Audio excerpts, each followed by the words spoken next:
An Israeli official has said he wants to ban Palestinian prisoners who are members of the Hamas movement from watching the upcoming FIFA World Cup in Russia. "I have no intention of letting Hamas members who are detainees in our prisons enjoy the World Cup matches while we have Israeli hostages and soldiers in the Gaza Strip," the Ynet news site quoted Israeli Public Security Minister Gilad Erdan as saying on Sunday. Mr. Erdan asked the Israel Prison Service to put pressure on jailed members of Hamas, which is in control of the Gaza Strip. Currently, prisoners have the right to watch television, but the minister is looking to change the regulation before the World Cup, which will take place from June 14 to July 15. Prisoners who support terrorism cannot benefit from a sporting competition which unites populations, the minister said. The bodies of 2 Israeli soldiers, who were killed in the 2014 Gaza war, are believed to be held by Hamas. According to the Palestinian Prisoners Club, around about 6,500 Palestinians are detained in Israeli prisons. Mr. Erdan's move came after a series of weekly rallies led by Hamas in Gaza from March 30 onwards. Israeli forces killed at least 116 people in those protests, including several children, and wounded hundreds more. The deadliest day came on May 14, when at least 61 Palestinians were killed as tens of thousands of Gazans protested the U.S. transfer of its embassy in Israel from Tel Aviv to Jerusalem. On Monday, the Israeli military and Hamas traded fire across the Israeli-Gaza border.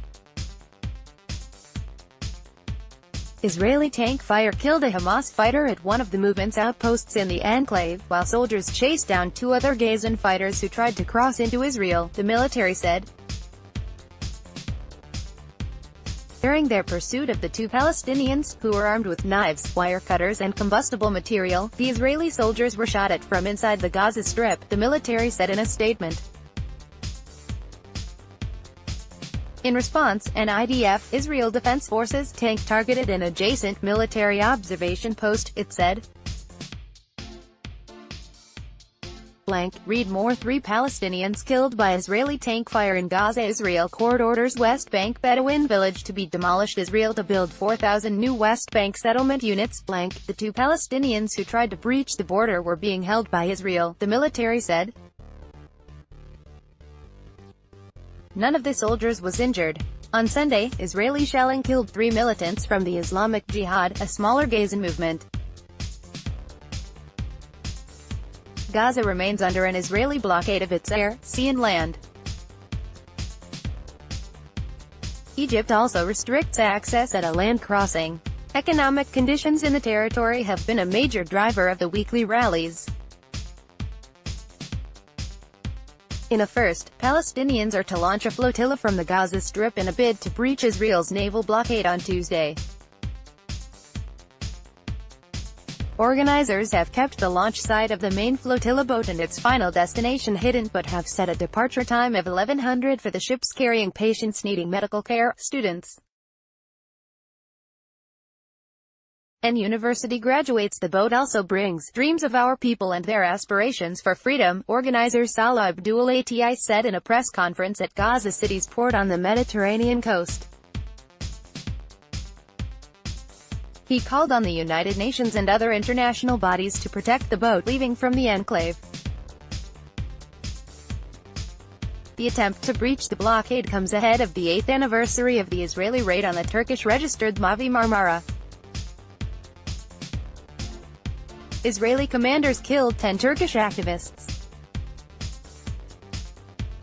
Israel announced Sunday it had begun working on a barrier off the Mediterranean coast to prevent the possibility of infiltration by sea from Gaza Strip.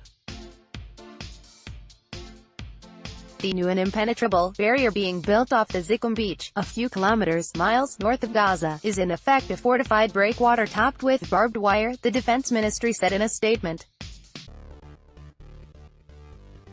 The ministry said the breakwater, the first of its kind in the world, was expected to be ready by the end of 2018.